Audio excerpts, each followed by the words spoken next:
Halo semuanya, kembali lagi di praktikum analisis data eksplorasi yang kedua, di mana materi kita hari ini adalah mengenai transformasi data.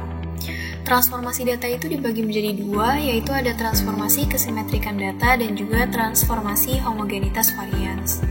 Pertama-tama, di sini aku akan inputkan datanya terlebih dahulu. Di sini aku memakai data bunuh diri dari 5 kelompok usia berdasarkan negara dan jenis kelaminnya. Dan di sini aku akan membuat data frame-nya, di mana data frame ini berisikan 5 kelompok usia dari data. Nah, mungkin teman-teman masih ingat mengenai materi praktikum kita yang kemarin, yaitu melihat pola sebaran data, di mana pola sebaran data ini kita bisa melihat dengan menggunakan box plot, histogram, diagram batang dan daun, dan ringkasan numeriknya.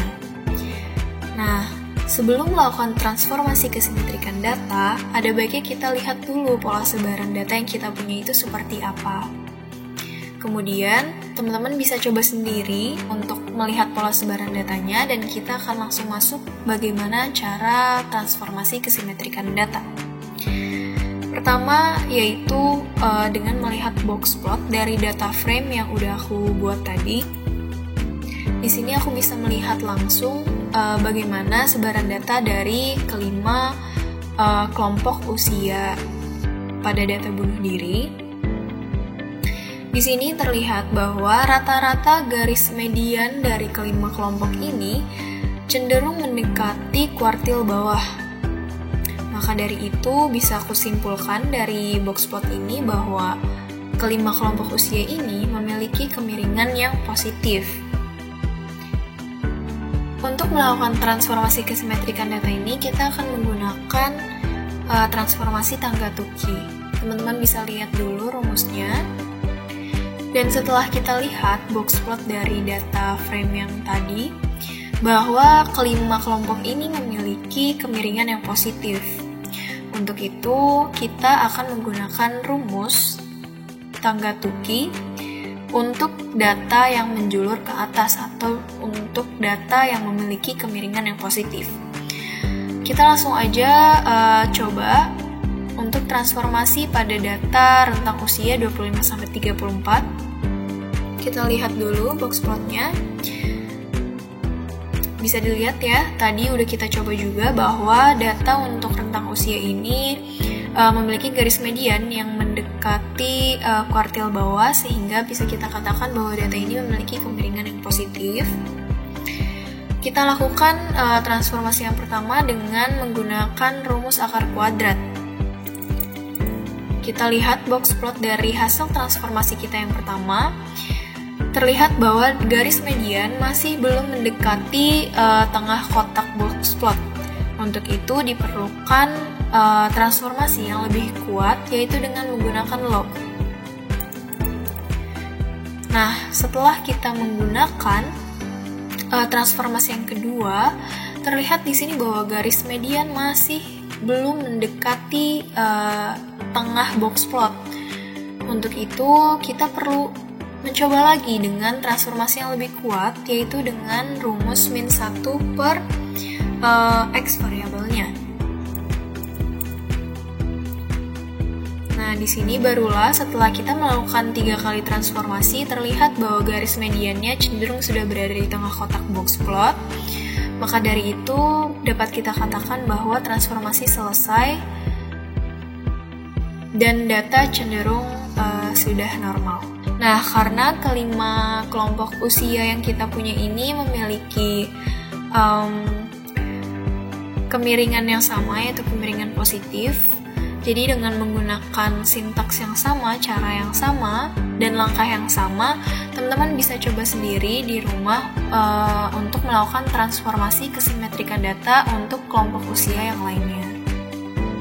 Kemudian kita masuk ke materi yang kedua, yaitu transformasi homogenitas varians. Di transformasi homogenitas varians ini, langkah pertama yang harus kita lakukan adalah membuat garis median menjadi sama dengan 0. Caranya adalah dengan mengurangi setiap data dengan mediannya masing-masing. Kemudian setelah datanya dikurang, kita buat box plot dari X1, X2, X3, X4, X5 yang sudah kita hitung.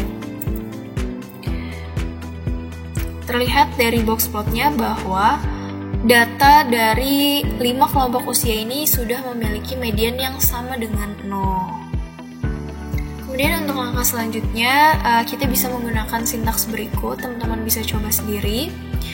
Ini adalah tujuannya untuk mencari logmat dan juga logd. Kemudian kita gabungkan data dengan menggunakan sintaks pair. Didapat hasilnya, nilai logmat dan juga logd masing-masing. Kemudian kita buat plotnya, bisa dilihat di sini. Dan kita pasangkan garis regresinya.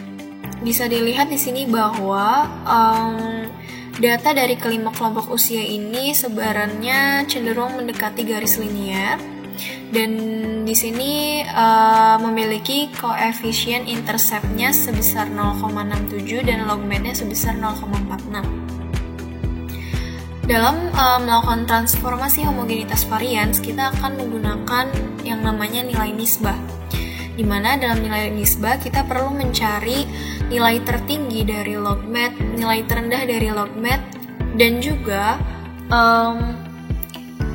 kita akan mencari nilai tertinggi dari logd dan juga nilai terendah dari logd. Dengan menggunakan sintaks berikut, kita dapat XA-nya yang merupakan nilai tertinggi dari logmat dan juga XB merupakan nilai terendah dari logmat, dan YA ini adalah nilai tertinggi dari logd, di mana dia rumusnya adalah ini didapatkan dari koefisien intercept yang udah kita hitung tadi, yang ini, dan juga untuk 0,46 ini merupakan koefisien dari logmatnya, yang ini. Jadi untuk mencari YA kita akan menggunakan rumus berikut, dan YB dengan rumus berikut. Didapat hasilnya untuk YA-nya sebesar 1,345 dan YB-nya sebesar 1,1437. Setelah kita mencari XA, XB, YA, dan YB, kita bisa hitung nilai nisbahnya dengan menggunakan rumus YA dikurang YB dibagi XA dikurang XB. Didapat nilai nisbahnya adalah sebesar 0,4695 dan nilai ini mendekati 0,5. Nah, karena nilai nisbahnya mendekati 0,5, maka kita bisa mentransformasikan dengan akar kuadrat untuk x(x1), x(x2), x(x3), 4, dan 5. Kemudian kita buat box plotnya. Terlihat di sini bahwa tinggi dari kotak ini cenderung terlihat sama tingginya. Namun, untuk melihat tinggi kotak lebih jelas lagi, kita bisa mengurangi datanya dengan mediannya, di mana kita akan membuat mediannya itu sama dengan 0. Dan kita lihat lagi box plotnya. Nah, terlihat di sini garis mediannya sudah 0, dan kita bisa lihat bahwa tinggi kotak untuk kelima kelompok usia ini sudah cenderung sama tingginya. Maka kita bisa simpulkan bahwa setelah melakukan transformasi homogenitas varian dengan menggunakan nilai nisbah, data sudah cenderung homogen. Nah, mungkin untuk materi kita hari ini cukup sampai situ saja. Teman-teman bisa coba di rumah. Sampai jumpa di praktikum selanjutnya. Selamat belajar.